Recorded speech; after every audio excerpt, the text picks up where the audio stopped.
Francesco Illy è stato sempre a sinistra, ma è un concetto che va calato in una dimensione civica.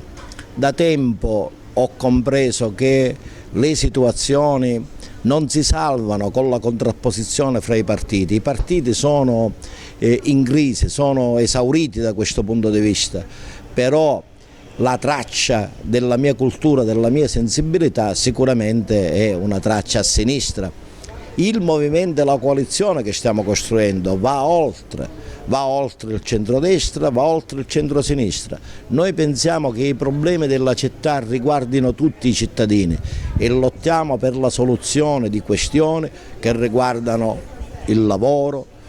il buon governo, la buona amministrazione, il porto, il mercato, le strade, i servizi sociali, perché Vittoria faccia una svolta. In questo senso la nostra coalizione, che è ancora in formazione, ci sono delle componenti culturali di centrodestra nella mia coalizione, assieme al Partito Socialista, assieme ad Azione Democratica, quindi è un modo di avvicinarsi equilibrato al problema senza rinnegare se stessi, però portando il tema sul terreno fattuale della città, della scelta civica, della impostazione da dare al governo di Vittoria per i prossimi anni. E noi offriamo questa candidatura, i miei amici, io stesso sento questa cosa come una proposta al servizio della città. Non stiamo correndo per il palio, non stiamo correndo per il premio,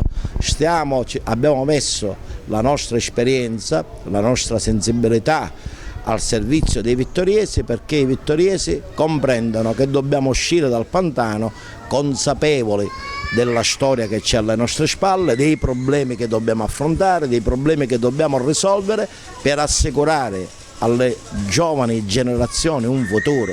un progetto, un passaggio. Non si vive solo di sabato o di domenica, si vive anche di lunedì ed è quello che noi cerchiamo di assicurare alla nostra città e ai nostri cittadini.